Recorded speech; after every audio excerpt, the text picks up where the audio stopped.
spécial.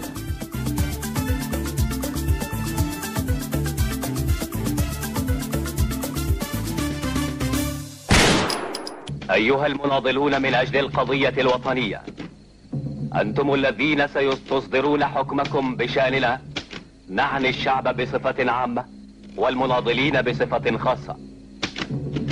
نعلمكم أن غرضنا من نشر هذا الإعلان وتوضيح الأسباب العميقة التي دفعتنا إلى العمل.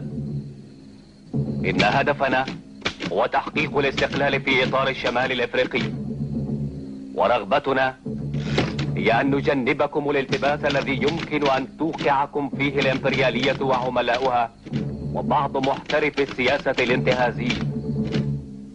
نحن نعتبر أن الحركة الوطنية بعد مراحل من الكفاح قد أدركت مرحلة الإنجاز النهائية.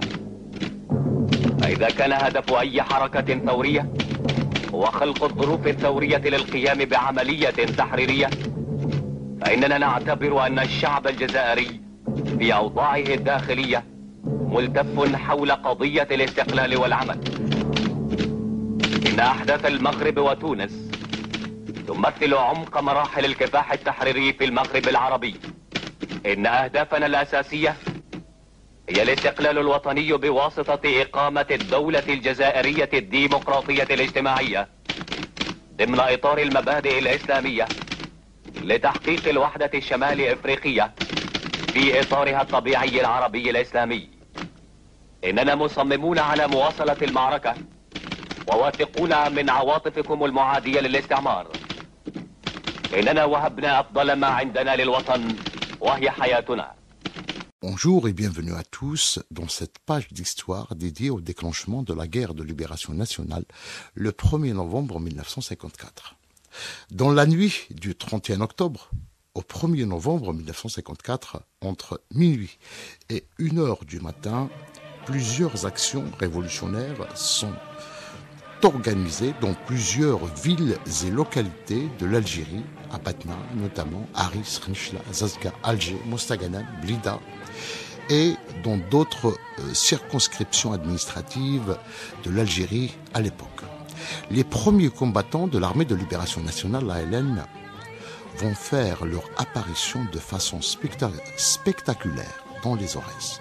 Des bombes et des grenades explosent à Alger, des casernes attaquées et des postes de police investis un peu partout en Algérie. C'est le début d'une insurrection qui sera couronnée par l'indépendance grâce à un immense sacrifice du peuple algérien qui a adhéré dès cette nuit mémorable au mot d'ordre du Front de libération nationale. Ceux qui ont justement déclenché cette insurrection avaient très bien compris que le peuple était prédisposé à s'engager dans une lutte armée, notamment après les terribles massacres de Sétif Guelma et Kharata du mois de mai 1945. En effet, après les massacres du mai 1945, le passage à l'action directe, c'est-à-dire à la lutte armée, devient l'option inévitable dans l'esprit de plusieurs militants nationalistes, nous dit l'historien Abdelmajid Boudjela. Les massacres de 40 signaient l'instauration, je dirais, directe du mouvement révolutionnaire algérien.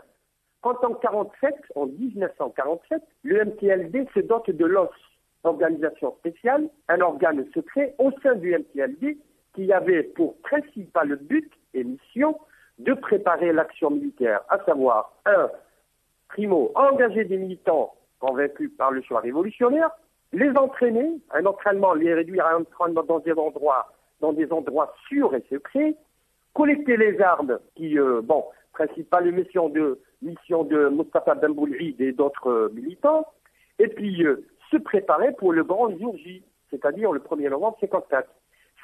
C'est à partir de ce noyau, c'est-à-dire de l'organisation spéciale, que la lutte armée menée à partir du 1er novembre 1954 se reconnaît. La tendance la plus radicale dans le mouvement national algérien, c'est-à-dire le PPA-MTLD, était bel et bien résolu le choix révolutionnaire. Et puis, en 1949, il y a eu la grande opération de la Fosse d'Oran menée par Ben Bella et ses camarades.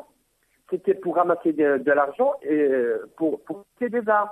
En 1950, il y a eu un rapprochement, un essai pour rapprocher les principales tendances du mouvement national algérien, qui n'avait malheureusement pas pu aboutir à un consensus.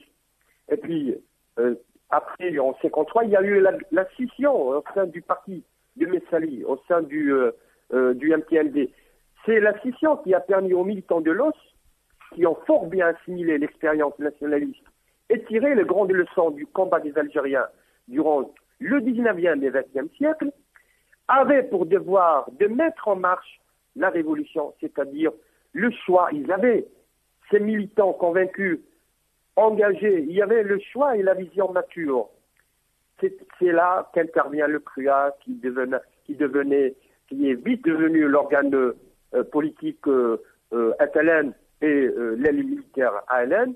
Et puis voilà, d'une manière très très brève, comme le dit le regretté Ben Youssef Ben Khadad dans son ouvrage Les origines du 1er novembre 1954, à partir plus exactement de l'impact, du fort impact des massacres de 1945 qui ont abouti au 1er novembre 1954. Pour le même historien, la prouesse des militants, des chefs historiques du Front de Libération Nationale était d'avoir su capitaliser toutes les résistances du XIXe siècle et les luttes politiques de la première moitié du XXe siècle. Abdelmajid Boudjela. 1er novembre, c'est une résultante, je dirais, tout à fait normale, qui rédige un petit peu toute la période de la résistance algérienne, depuis la prise d'Alger en 1830 jusqu'en 1954. Je dirais, pour résumer, quelque chose de très, que je considère de très concentré, que ceux qui ont déclenché le 1er novembre 1954, ils avaient la chance de concentrer toute cette lutte de 2 siècles, c'est-à-dire du 19e et du 20e, et que les 22 du 1er novembre, et le groupe des 9 et des 6 étaient en fin de compte des gens qui ont réorganisé un petit peu cette histoire de lutte anticoloniale. C'est des gens qui ont qui ont vécu la Deuxième Guerre mondiale. C'est des gens qui ont vu la France un petit peu humiliée, je dirais même, grandement humiliée devant les Allemands en juin 1940. Ce sont des gens qui ont vu l'effondrement de l'empire colonial en Indochine. Je dirais que toutes ces considérations ont fait cette, comment dirais-je, fermentation du phénomène révolutionnaire algérien. Il faut dire que les responsables du déclenchement de la guerre de libération nationale, en tant que militants formés politiquement et engagés militairement, étaient conscients du fait qu'il était important qu'ils se regroupent au sein d'un front uni. Ils ont décidé de jeter la révolution dans la rue pour qu'elle soit portée à bras-le-corps par tout le peuple. Le peuple chez qui on a détecté une véritable prédisposition à le faire. L'historien Ahmed Habib. Il y avait cette prédisposition révolutionnaire par la lutte armée. Le déclenchement du 1er novembre nous pose un problème épistémologique, dans ce sens où on reste perplexe devant une situation historique qui est résumée comme cela. Le parti le plus populaire du mouvement national, à savoir le MTLD-PPA, connaît à la veille du 1er novembre sa plus grave crise. Crise par sa scission entre centralistes et messalistes, entre une troisième voie, le CRUA, qui essaie de colmater les brèches, mais il n'arrive pas. Alors que, par ailleurs, un groupuscule de militants décide de son propre chef de déclencher un acte historique qui va déterminer le sort de l'Algérie, le 1er novembre. et la guerre de libération. Alors se pose la question, qu'est-ce qui faisait que ce groupuscule agisse de la sorte par un acte qui était vu et considéré, perçu par toutes les organisations du mouvement national comme une aventure? Qu'est-ce qui faisait que ce groupe était confiant qu'il y aurait un écho positif et favorable à son geste? On découvre que effectivement cette prédisposition existait. Le peuple était toujours en avance par rapport à son élite. Comment cela? Les choses commencent à se faire à partir de la question de l'os. À partir de 1950, avec la découverte de l'os, l'organisation secrète et son démantèlement. Organisation qui œuvrait dans le sens justement répondant conformément aux directives du congrès de 47 du PPA-MTLD, il fallait préparer la lutte armée. Avec le démantèlement, cette démarche se trouve avortée. Avortée du fait que ces militants, les militants de l'OS, se trouvent à la proie de la répression policière coloniale. La grande majorité d'eux étaient arrêtés, mais quelques-uns arrivent à échapper du filon de la répression coloniale, tels que l'Arbib al-Mehdi, tels que les noms, la majorité des noms des 22. Échappés, mais reniés par leur propre parti pour se déculpabiliser qu'il a été derrière cette organisation. Donc livrés à eux-mêmes, aucun soutien, aucun apport, ils sont condamnés à partir de ces comptes à se cacher au sein du peuple. C'est le peuple qui les accueille, qui les adopte. La prouesse du Front de Libération Nationale est d'avoir, dès le départ, réussi à fédérer le peuple autour d'un seul et même objectif, à savoir l'indépendance de l'Algérie.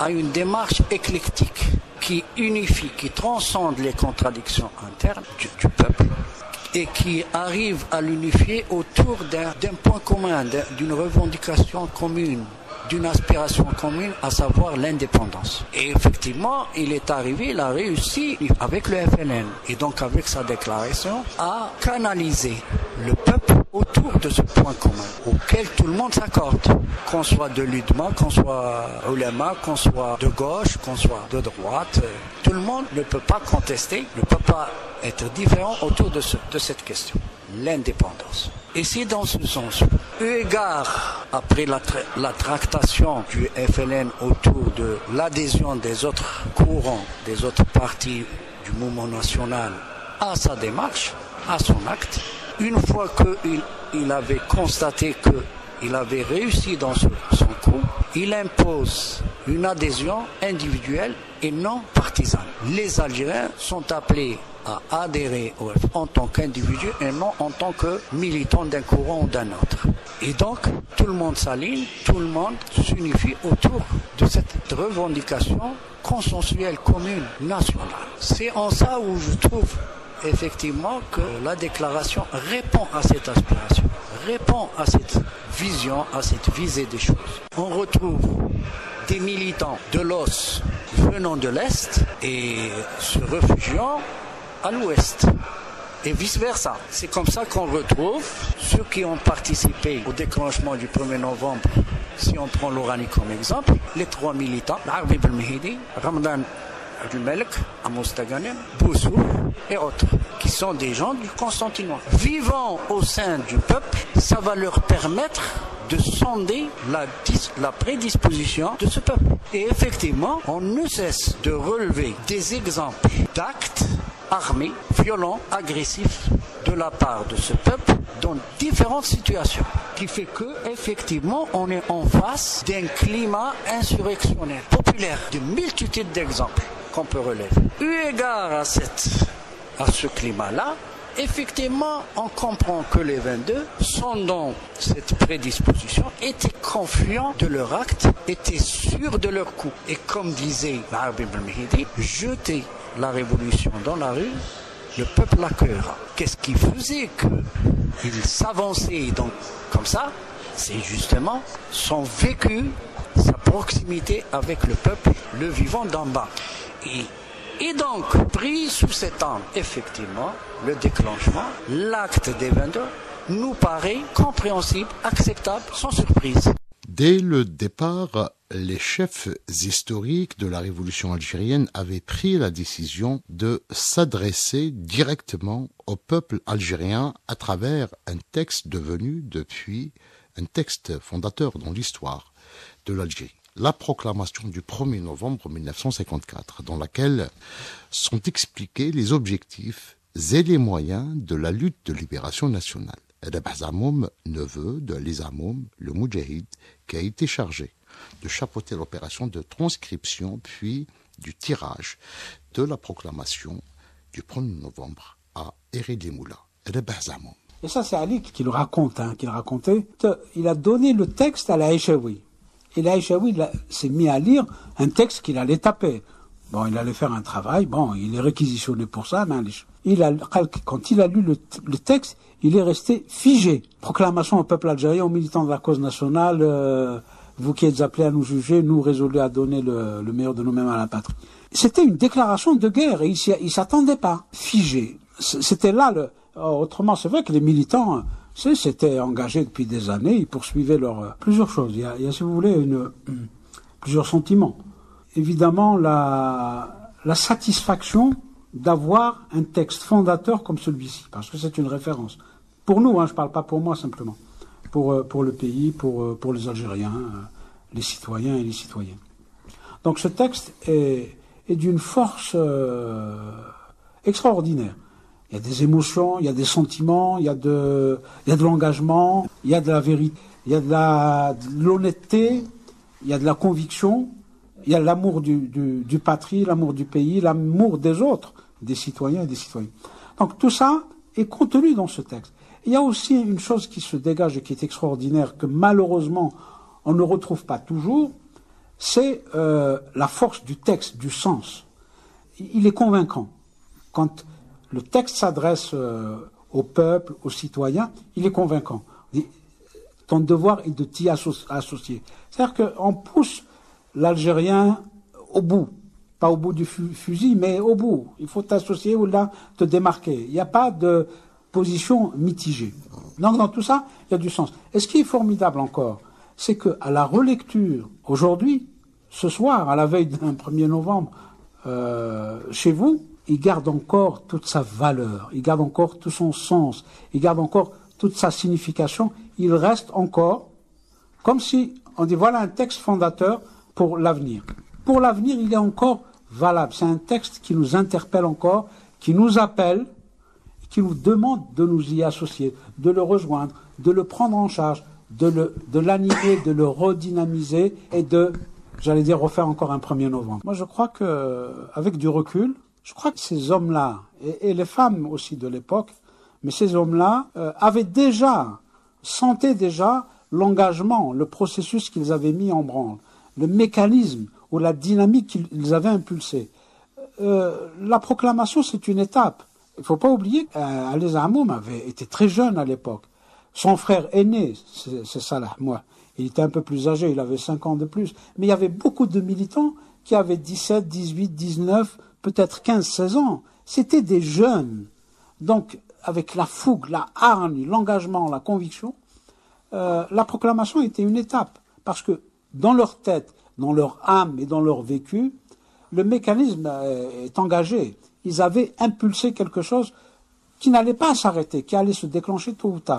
On doit dire enfin que la guerre de libération nationale déclenchée en Algérie le 1er novembre 1954 va devenir très vite un symbole pour les peuples opprimés d'Afrique et d'ailleurs qui luttaient contre le colonialisme.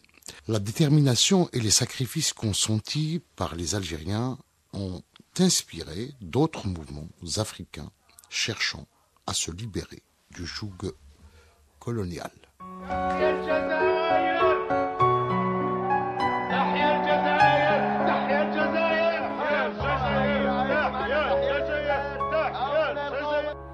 من أجلك عشنا يا وطني نفدي بالروح أراضينا قد كنا أمس عمالقة في الحرب نذل أعادينا وإن